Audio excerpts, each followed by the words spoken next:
E aí pessoal, beleza? Libertário03 aqui, o meu nome é Caio. Para quem não me conhece, esse é um canal austro-libertário. Aqui a gente fala sobre economia, filosofia, política e ética por uma perspectiva libertária. E antes de entrar no assunto de hoje, que será a parte 2 do capítulo 5 do livro Uma Teoria do Socialismo e do Capitalismo, do Hans Hermann Hoppe, eu peço para que você curta o vídeo, comenta o que você achou, o que você está achando da série de maneira geral. Se inscreve no canal, isso ajuda bastante. No momento que esse vídeo está sendo gravado, o canal está com 290 inscritos, então está quase chegando a 300. Ajuda a bater esses 10 aí que falta para chegar no 300, falta pouquinho, então estou um pouquinho ansioso aí, confesso, para esse número. É sempre bacana quando bate esse número redondo. Se você estiver vendo isso no futuro, provavelmente o canal estará com mais inscritos do que 300, mas mesmo assim, reforço o convite para se inscrever. Checa também aqui na descrição todos os links que estão na descrição, que são as redes sociais do canal, qual você pode ajudar seguindo o canal em outras plataformas, Telegram, Twitter, enfim, tem tudo lá, o Instagram. Eu sempre aviso quando tem vídeo nas outras plataformas, porque às vezes, mesmo com a notificação ativada, o YouTube não te entrega os vídeos, o que é um problema. Outra coisa também que tem na descrição, o link da playlist do canal. Como essa é da playlist dessa série, né? Como é uma leitura comentada, eu fortemente recomendo que você esteja acompanhando ao longo dos vídeos. Então, se você caiu de paraquedas aqui nessa parte 5 capítulo 5, parte 2, na verdade, eu recomendo que você volte lá para trás e pegue desde o começo. Mas se você quiser seguir, tudo bem. E aqui também você encontra os links para apoio financeiro do canal. Você pode apoiar através de Nano, Bitcoin e Shitcoin, que é a moeda estatal. Mas enfim, só fazendo uma recapitulação do que foi falado mais ou menos na parte anterior. Eu comecei a analisar o capítulo 5, né, fazer a leitura comentada dele. E o Hoppe aqui está discorrendo sobre o socialismo do conservadorismo, basicamente, é o nome do capítulo. Então, ele vai falando sobre como a sociedade saiu basicamente de Roma brevemente assim para o feudalismo, os problemas do feudalismo, como isso acabou criando guildas de mercadores e seguiu disso. E aí ele começa a falar sobre como a queda do feudalismo veio com o liberalismo econômico, basicamente. É um movimento ideológico, vamos colocar assim. E aí sobre isso o Hoppe já começa a explicar. Então, leitura comentada começa agora. Palavras do Hoppe agora. O liberalismo, como veio a ser chamado esse movimento ideológico que provocou esses eventos que fizeram a Terra tremer, emergiu dessas revoluções mais fortes do que nunca e se tornou por pouco mais de meio século a força ideológica dominante na Europa Ocidental. Foi o Partido da Liberdade e da Propriedade Privada, adquirido através da ocupação e do contrato, atribuindo ao Estado apenas o papel de executor dessas regras naturais. Nota de rodapé 70. Mises Liberalismo segundo a tradição clássica. Aqui ele referenciou o Mises nesse livro. Então, seguindo. Com os resquícios do sistema feudal ainda em vigor em toda parte, apesar de ter abalado em sua base ideológica, foi o partido que representava uma sociedade cada vez mais liberalizada, desregulada, contratual, interna e externamente, ou seja, tanto nos assuntos e relações internas quanto nas relações exteriores. E como sob a pressão das ideias liberais, as sociedades europeias se tornaram cada vez mais livres das restrições feudais, também se tornou o partido da Revolução Industrial, que foi gerada e estimulada pelo próprio processo de liberalização. O desenvolvimento econômico ocorreu num ritmo nunca antes experimentado pela humanidade. A indústria e o comércio floresceram e a formação e a acumulação de capital atingiram novos patamares.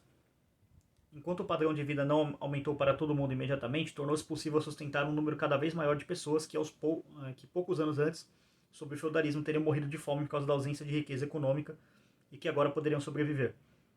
Além disso, com o crescimento da população se estabilizando abaixo da taxa de crescimento do capital, agora todos poderiam realmente acalentar a esperança de elevar os seus padrões de vida muito rapidamente. E aí, aqui, nota de rodapé 71, é um livro chamado do Hayek, Capitalism and the Stories, Capitalismo e as Histórias, Chicago, 1963. Então, aqui um comentário.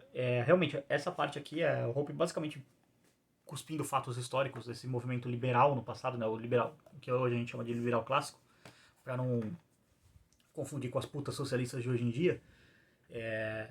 De fato, a humanidade ela não conseguia crescer porque havia muita pobreza, não havia uma abundância de produção de alimentos, por exemplo. Então, o cara, tipo assim, por que vem o Marx vai falar de proletário, essas coisas? O que é o proletário? Era o cara que tinha a própria prole para vender. Ou seja, o cara fazia 10 filhos ali, tipo, 7 morria, 3 vingava e ele vendia a força de trabalho desses 3 filhos pro senhor feudal e aí ele conseguia se virar. E aí os filhos dele faziam a mesma coisa. Então, era uma coisa muito louca. Tem até um jogo que é o Kingdom Come Deliverance, que ele fala sobre. Se passa nessa época feudal, né? Ali na Hungria, naquela região. E ele explica que com a idade de 17, 20 anos, assim, a mulher já tinha tido, 5 filhos. Então é uma coisa muito louca. Tem um arquivo histórico, né, que referencia isso. Mas, enfim, voltando aqui para a leitura comentada. É com esse fundo histórico, um pouco simplificado, é claro, da forma como acabou de ser exposto, que o fenômeno do conservadorismo como uma forma de socialismo em sua relação com as duas versões de socialismo originadas no marxismo deve ser visto e compreendido. Todas as formas de socialismo são respostas ideológicas ao desafio proposto pelo avanço do liberalismo. Mas a posição adotada contra o liberalismo e contra o feudalismo, a antiga ordem que o liberalismo ajudou a destruir, difere consideravelmente. O desenvolvimento do liberalismo estimulou a mudança social até certo ponto, num ritmo e variações jamais vistos até aquele momento. A liberalização da sociedade fez com que cada vez mais pessoas pudessem manter uma determinada posição social após adquiri-la, que poderiam fazê-lo através da produção mais eficiente para atender às necessidades mais urgentes dos consumidores voluntários, com o menor custo possível e exclusivamente através de relações contratuais no que se refere à contratação de fatores de produção e, em particular, do trabalho. Os impérios mantidos unicamente pela força foram desmoronando diante dessa pressão. E como a demanda do consumidor, para quem a estrutura de produção tinha que cada vez mais se adaptar, e não o contrário, estava mudando constantemente e o surgimento de novos empreendimentos era cada vez menos regulado, na medida que era o resultado da apropriação original e ou por contrato, nenhuma posição relativa na hierarquia de renda, da renda e da riqueza estava mais assegurada. Em vez disso, a mobilidade social para cima e para baixo aumentou significativamente, pois nem os proprietários privados dos fatores de produção, nem os proprietários dos serviços de trabalho privado estavam mais protegidos das respectivas mudanças na demanda. Eles já não tinham mais garantidos preços e rendas estáveis. E aí, nota de rodapé 72, o Hope referencia aqui. A respeito da dinâmica social do capitalismo, tanto quanto o ressentimento causado por isso, M.C.C. Wright, Democracy and Progress, Nova York, 1948, e Capitalismo, New York, 1951. Provavelmente o mesmo autor. Se ele não citar o nome de outro autor, é do mesmo. Enfim, seguindo aqui. O antigo socialismo marxista e a nova social-democracia são as respostas igualitárias e progressistas a esse desafio da mudança, da incerteza e da mobilidade. A exemplo do liberalismo, eles celebraram a destruição do feudalismo e o avanço do capitalismo. Pensaram que foi o capitalismo que libertou o povo dos vínculos da exploração feudal e produziu enormes melhorias na economia. E compreenderam que o capitalismo, responsável pelo desenvolvimento das forças produtivas, era um passo evolutivo necessário e positivo no caminho rumo ao socialismo. O socialismo, da forma como eles concebiam, compartilhava com o liberalismo os mesmos objetivos, liberdade e prosperidade. Mas o socialismo supostamente melhoraria as conquistas do liberalismo pela superação do capitalismo, a anarquia de produção dos concorrentes privados que gerava as já mencionadas mudanças, mobilidade, incerteza e inquietação no tecido social, em seu estágio mais elevado de desenvolvimento mediante a implantação de uma economia racionalmente planejada e coordenada que evitaria que as inseguranças oriundas dessa mudança fossem sentidas a níveis individuais. Infelizmente, como ficou suficientemente demonstrado nos 2 últimos capítulos, essa é uma ideia muito confusa. É precisamente por tornar os indivíduos insensíveis à mudança através de medidas redistributivas que se remove o incentivo para se adaptar rapidamente a qualquer mudança futura. E, por isso, em termos de avaliação do consumidor, o valor do que foi produzido será menor. E é precisamente porque um plano é substituído por muitos outros aparentemente descoordenados que a liberdade individual é reduzida e, mutatis mutandis, aumenta o governo de um homem sobre o outro. Ou seja, mutatis mutandis, para quem não significa, todas as demais mudanças feitas. Por outro lado, o conservadorismo é a resposta anti-igualitária e reacionária às mudanças dinâmicas que são desencadeadas por uma sociedade liberalizada. É antiliberal e, em vez de reconhecer as conquistas do liberalismo, tende a idealizar e glorificar o antigo sistema feudal como ordeiro e estável. Nota de rodapé 73 aqui. Apesar da sua atitude geralmente progressista, a esquerda socialista também não está inteiramente livre dessas glorificações conservadoras do passado feudal. Em seu desprezo pela alienação do produtor em relação ao seu produto, que é, obviamente, a consequência normal de qualquer sistema de mercado baseado na divisão do trabalho, a esquerda socialista apresenta frequentemente uma casa senhorial feudal economicamente autossuficiente como se fosse um modelo social benéfico e acolhedor. E ainda chama a gente libertário de neofeudalista. Quem são os neofeudalistas, né? Será? Enfim, seguindo. Enquanto o fenômeno pós-revolucionário não defende necessariamente e completamente um retorno ao status quo pré-revolucionário e, embora com pesar, aceita determinadas mudanças como irreversíveis. Mas foi perturbador quando os antigos poderes feudais, que perderam tudo ou parte de seus bens para os proprietários naturais no curso do processo de liberalização, foram restauradas as antigas posições e defenderam, de forma clara e definitiva, a conservação do status quo, ou seja, a imensamente desigual distribuição de propriedade, riqueza e renda. O objetivo era, tanto quanto possível, interromper ou retardar as mudanças permanentes e o processo de mobilidade trazido pelo liberalismo e pelo capitalismo em recriar um sistema social estável e ordeiro no qual todos se mantivessem de forma segura naquelas posições que lhes foram atribuídas no passado. E aí, nota de rodapé 74 aqui, o Hope referencia o cara chamado R. Nisbet, Conservatismo. Mesmo cara também, História da análise sociológica, enfim. E aí, sobre a relação entre liberalismo e conservadorismo, Hayek, porque não sou um conservador, Fundamentos da Liberdade. É a referência aqui. E assim, por que o Hayek não era conservador? Porque ele era um socialista, basicamente. Enfim, seguindo aqui. Para realizar esses objetivos, o conservadorismo sabe defender, e de fato defende, a legitimidade nos meios não contratuais de aquisição e conservação da propriedade e da renda que dela deriva, uma vez que foi exatamente a confiança exclusiva sobre as relações contratuais que causaram a própria permanência das mudanças na distribuição relativa da renda e da riqueza.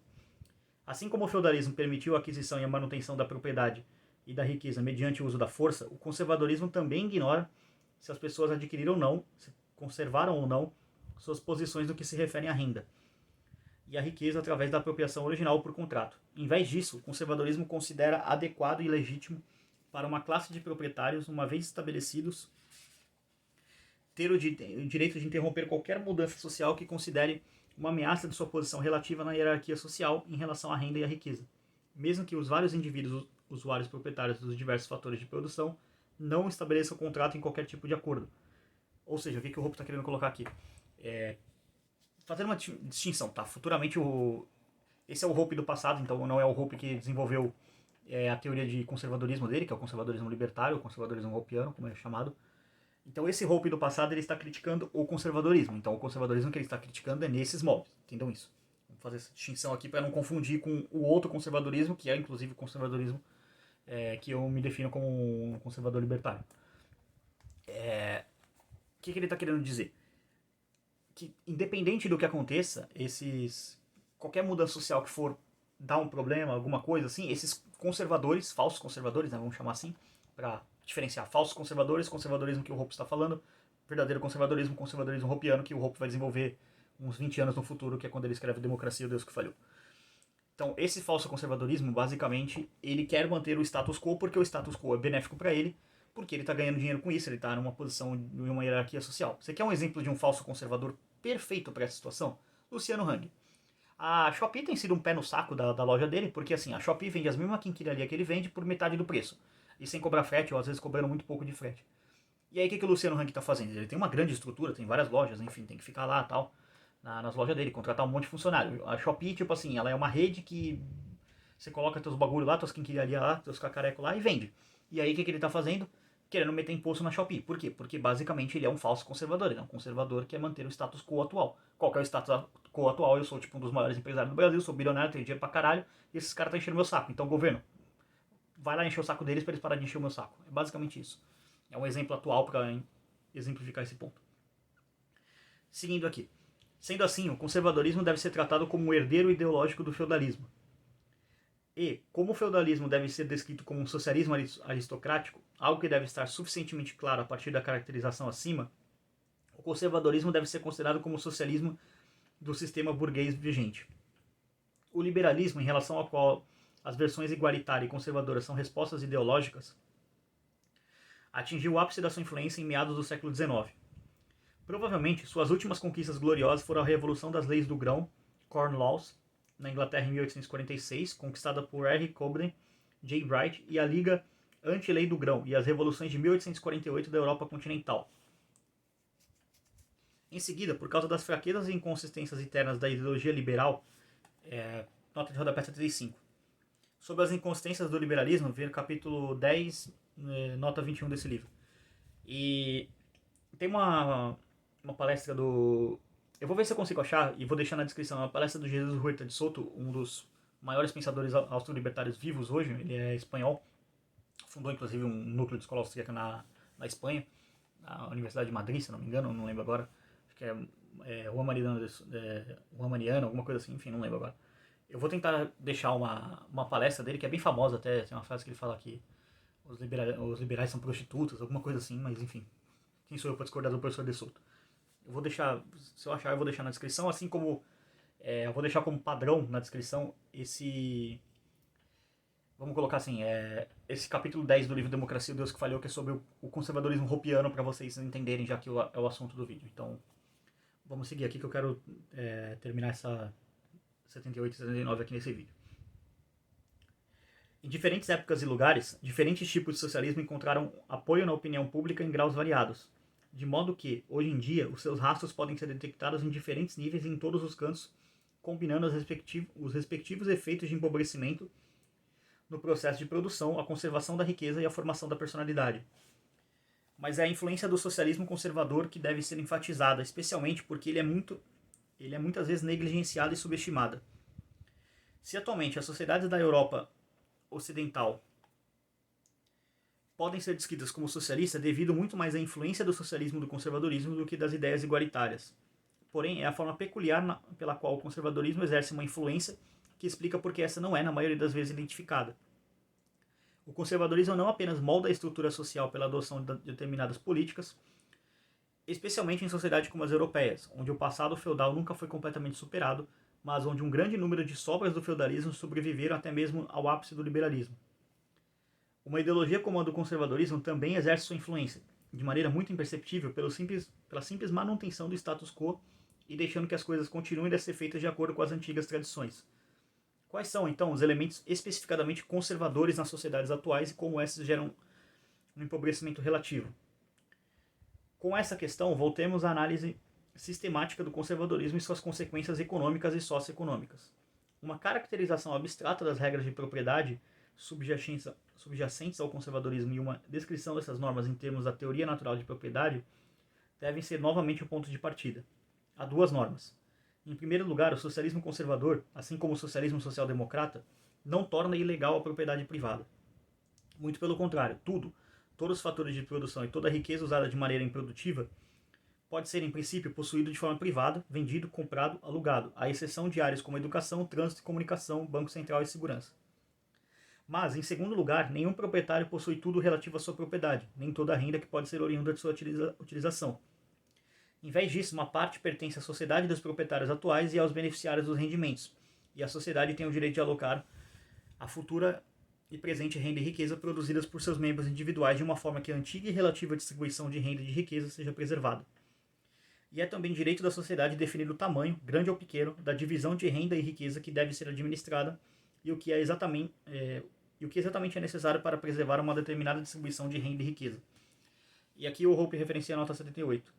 Devo novamente mencionar que a caracterização do conservadorismo também tem o status de um tipo ideal. Capítulo 3, nota 2, capítulo 4, nota 8 desse livro. Então o Hope se autorreferenciando. É uma tentativa de reconstruir aquelas ideias que as pessoas aceitam ou rejeitam tanto de forma consciente quanto inconsciente ao vincularem-se ou desvincularem-se de determinadas políticas ou movimentos sociais. A ideia de uma política conservadora, como descrita aqui e a seguir, pode ser definida como uma justa reconstrução de uma força ideológica unificadora subjacente daquilo que é de fato classificado na Europa como conservador. No entanto, o termo conservador é usado de forma diferente nos Estados Unidos. Aqui, muito frequentemente, todo mundo que não é de esquerda liberal social-democrata é classificado como conservador. Quando comparado com essa terminologia, nosso uso do termo conservador é muito mais restrito, mas também muito mais alinhado com a realidade ideológica. Rotular tudo que não é liberal, no sentido americano, como conservador, omite as diferenças ideológicas fundamentais existente nos Estados Unidos, apesar de alguma concordância parcial em relação a... E a nota segue na outra página, trocando aqui. Parcial em relação à oposição ao liberalismo. Entre libertários, como defensores de uma ordem capitalista pura baseada em uma teoria natural de propriedade, e os conservadores propriamente ditos que, de Walter Block a Crystal, nominalmente celebram a instituição da propriedade privada, mas desconsideram os direitos dos proprietários privados sempre for considerado necessário para proteger do desgaste dos poderes políticos e econômicos estabelecidos durante o processo de competição pacífica. E no âmbito das relações exteriores, eles exibem o mesmo desrespeito pelos direitos de propriedade privada através de uma defesa de uma política de intervencionismo agressivo. Sobre a diferença antagônica entre liberalismo e conservadorismo, ver G.W. Carey, Freedom and Victory, The Conservative Libertarian Debate, lá em 1984. Como vocês podem ver aqui, o Hopper ainda está colocando, por essa nota, ele ainda coloca os libertários e os conservadores, e aqui ele está usando a palavra libertários. Eu vou presumir, eu não sei, isso aqui eu teria que conversar com quem traduziu o livro, que o termo em inglês está libertarians, que quer dizer outra coisa, não quer dizer libertário em português. Aqui a gente usa libertário como austro-libertário, você fala libertário, beleza, você entende. Libertarian nos Estados Unidos, ele é um termo que engloba os minarquistas, os liberais clássicos. O Mises, por exemplo, era um libertarian. Ele não era vamos colocar assim, um libertário, se você for traduzir literalmente do que a gente entende, porque ele defendia um governo mínimo, ou seja, ele era um minarquista, mas nesse rolê ideológico dos Estados Unidos, libertarian engloba os minarquistas. Eu vou presumir que isso é o que o Hope está querendo colocar aqui. Então, de novo, eu vou colocar na descrição o artigo que é o recorte do capítulo 10, o Democracia, o Deus que Falhou, para vocês verem como tipo, o Hope basicamente resolveu esse paradigma com o passar dos anos. Então, é uma coisa bastante importante, porque, de novo, isso aqui é o Hope do passado, isso aqui é o Hope dos anos 80, e em 2001 ele escreveu o melhor livro de ciência política escrito até agora nesse século, então eu vou deixar na descrição. Bom, eu vou também parar o vídeo aqui, parei exatamente no começo da página 80, vou dar sequência no próximo capítulo, na próxima parte, na parte 3. Não vai dar para terminar na próxima página, porque faltam 16 páginas, são bastante coisa. Esse capítulo ele é bem longo, ele vai até a 96, como vocês podem ver aqui. 96 aqui já é a outra página, outro capítulo, que é o capítulo 6. Também um anúncio aqui no final do vídeo. Se você estiver vendo isso no futuro, não realmente importa, mas para quem está vendo e acompanhando a série, isso realmente importa. Amanhã eu estarei fazendo... Não estarei fazendo, na verdade, a live que eu falei que eu ia fazer, do capítulo 7 do livro, porque eu ainda estou no capítulo 5 e é sábado e eu não vou conseguir gravar tudo o resto do capítulo 6, enfim, para poder lançar no domingo. Então o que vai sair amanhã, basicamente? Eu acho que umas 3 a 4 partes, não sei. Vou ver, depende de como tiver a rotina do dia, mas deve sair mais ou menos de 3 a 4 partes amanhã. Então isso significa que a live vai ser jogada para domingo que vem. Então eu ainda tô vendo se eu consigo trazer alguém, tô vendo o Forward, mais uma outra galera aí, pra ver se rola, pra poder conversar, porque assim, eu não quero que isso seja só, tipo assim, eu falando sobre isso. Eu quero trazer outras pessoas hopianas também, para trocar uma ideia e falar um pouco, explicar mais, até para aprofundar e deixar uma coisa, tipo... Eu quero que basicamente isso seja o meu vídeo definitivo sobre a ética de propriedade privada, entendeu? Então, aproveitando que é o capítulo 7, que fala sobre isso, eu quero deixar isso separado ali. E também eu não tenho um vídeo ainda fundamentando uma nerdada assim, tipo, isso aqui é a ética de propriedade privada. Eu não tenho esse vídeo ainda no canal, embora o canal tenha mais de um ano. Quase 2 na verdade, então falta isso aí. Mas é isso aí, eu queria agradecer a todo mundo que assistiu esse vídeo. Chequem os links na descrição, vai ter bastante coisa importante para complementar a palestra do De Soto, o capítulo 10 do Democracia, o Deus que Falhou separado aí, pra vocês lerem, que complementa o que o Hope tá dizendo aqui, e melhor até. Mas enfim, é isso aí, queria agradecer a todo mundo que assistiu esse vídeo. Por esse vídeo é isso, tchau, tchau.